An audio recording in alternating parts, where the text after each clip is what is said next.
Namaste, everyone.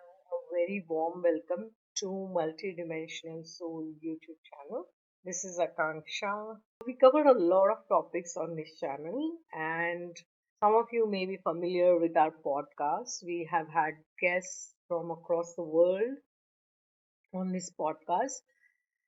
I also share some channeled messages on this channel. So we have different initiatives and there are different playlists on this channel, so you can check out all of that.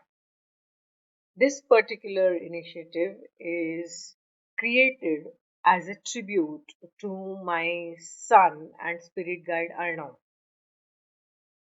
My teenage son crossed over in 2020 and he has become my spirit guide, and he guides me from a very high realm.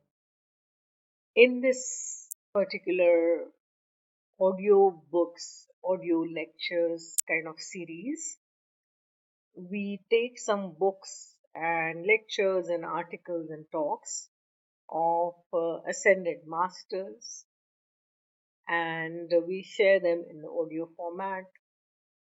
I try to record them in my voice, as in read them and record them in my voice. It's always not possible, and some of them are AI generated.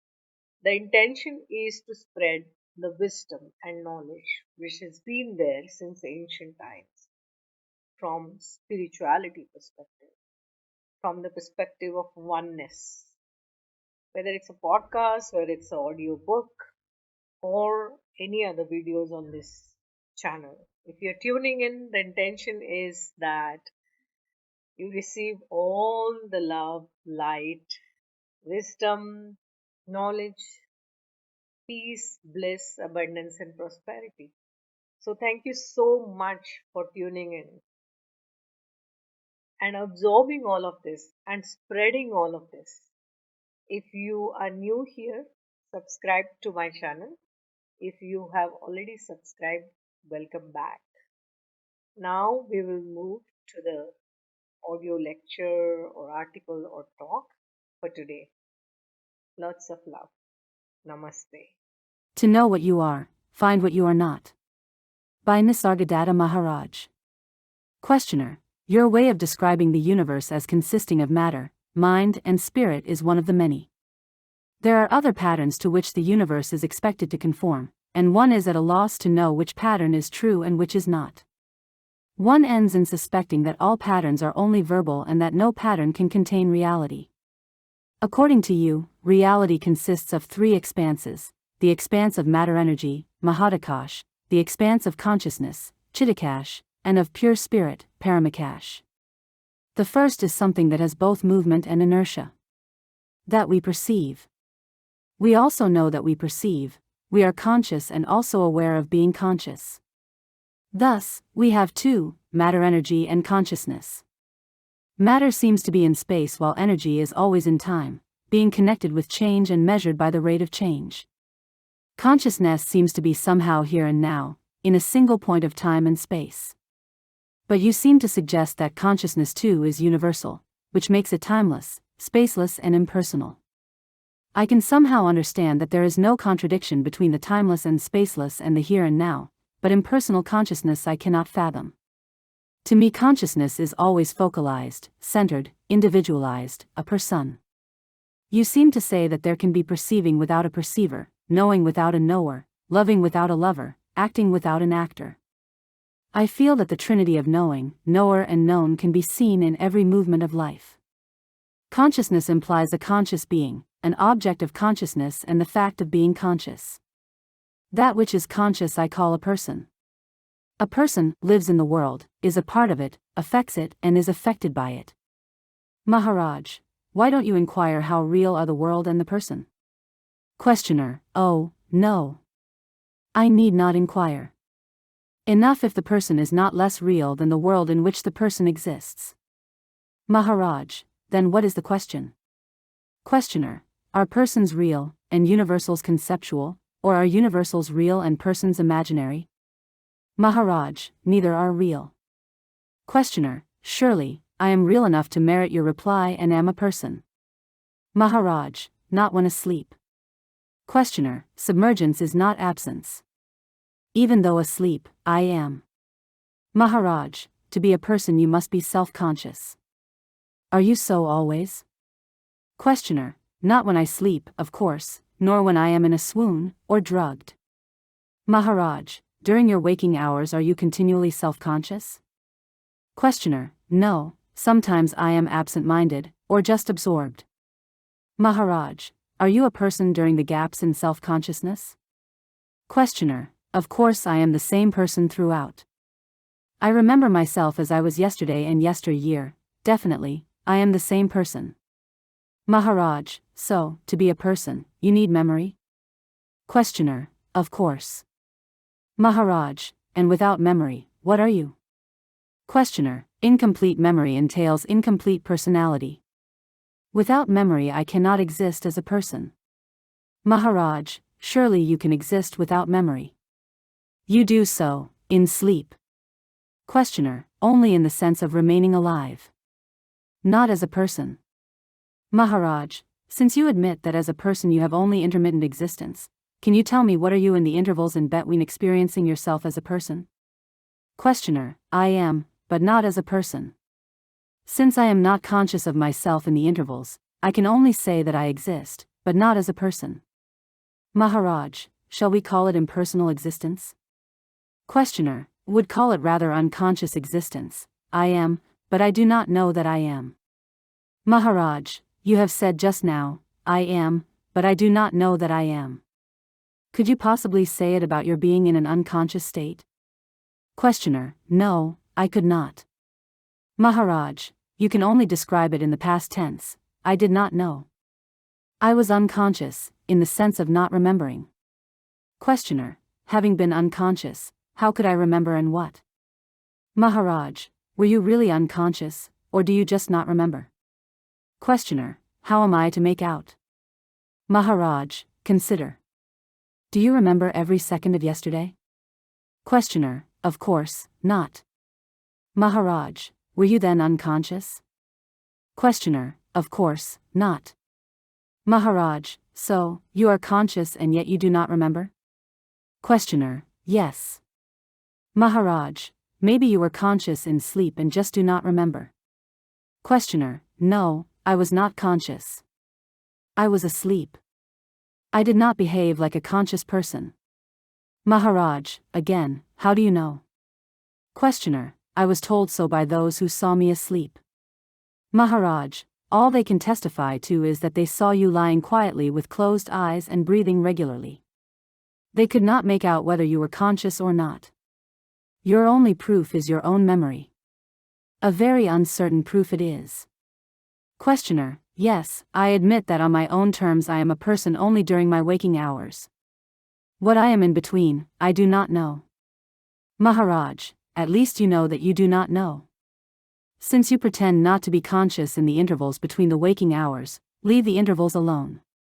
Let us consider the waking hours only. Questioner, I am the same person in my dreams. Maharaj, agreed. Let us consider them together, waking and dreaming. The difference is merely in continuity. Were your dreams consistently continuous, bringing back night after night the same surroundings and the same people, you would be at a loss to know which is the waking and which is the dream. Henceforward, when we talk of the waking state, we shall include the dream state too. Questioner, agreed. I am a person in a conscious relation with a world. Maharaj, are the world and the conscious relation with it essential to your being a person? Questioner, even immured in a cave, I remain a person. Maharaj, it implies a body and a cave. And a world in which they can exist. Questioner, yes, I can see. The world and the consciousness of the world are essential to my existence as a person. Maharaj, this makes the person a part and parcel of the world, or vice versa. The two are one. Questioner, consciousness stands alone. The person and the world appear in consciousness. Maharaj, you said, appear. Could you add, disappear? Questioner, no, I cannot. I can only be aware of my and my world's appearance. As a person, I cannot say, the world is not. Without a world, I would not be there to say it. Because there is a world, I am there to say, there is a world. Maharaj, maybe it is the other way round. Because of you, there is a world. Questioner, to me such statement appears meaningless. Maharaj, its meaninglessness may disappear on investigation. Questioner, where do we begin? Maharaj, all I know is that whatever depends, is not real. The real is truly independent. Since the existence of the person depends on the existence of the world and it is circumscribed and defined by the world, it cannot be real. Questioner, it cannot be a dream, surely. Maharaj, even a dream has existence, when it is cognized and enjoyed, or endured. Whatever you think and feel has being. But it may not be what you take it to be. What you think to be a person may be something quite different. Questioner, I am what I know myself to be. Maharaj, you cannot possibly say that you are what you think yourself to be. Your ideas about yourself change from day to day and from moment to moment. Your self-image is the most changeful thing you have. It is utterly vulnerable, at the mercy of a passerby. A bereavement, the loss of a job, an insult, and your image of yourself, which you call your person, changes deeply. To know what you are, you must first investigate and know what you are not. And to know what you are not, you must watch yourself carefully, rejecting all that does not necessarily go with the basic fact, I am. The ideas, I am born at a given place, at a given time, from my parents, and now I am so and so, living at, married to, father of, employed by, and so on, are not inherent in the sense I am. Our usual attitude is of I am this. Separate consistently and perseveringly the I am from this or that, and try to feel what it means to be, just to be, without being this or that. All our habits go against it, and the task of fighting them is long and hard sometimes, but clear understanding helps a lot. The clearer you understand that on the level of the mind you can be described in negative terms only, the quicker you will come to the end of your search and realize your limitless being. End of chapter. This profound knowledge and wisdom is by Nisargadatta Maharaj. This chapter, To Know What You Are, Find What You Are Not, is chapter 17 from the book, I Am That, by Nisargadatta Maharaj. Nisargadatta Maharaj was an Indian guru of non-dualism, belonging to the Inchajiri Sampradaya, a lineage of teachers from the Navnath Sampradaya. His teachings are based on Advaita Vedanta. This is a school of Hindu philosophy that emphasizes the non-dualistic philosophy of the ultimate unity of reality. It teaches that the ultimate reality, Brahman, is the only true existence, and everything else, including the individual self, Atman, is ultimately an illusion or a manifestation of Brahman. While rooted in Advaita Vedanta, Nisargadatta Maharaj often presented the teachings in a more direct and experiential way, emphasizing self-inquiry and direct realization rather than a systematic exposition of scriptures. His teachings often revolved around the idea of transcending the ego and realizing the true self, which is beyond the limitations of the mind and body.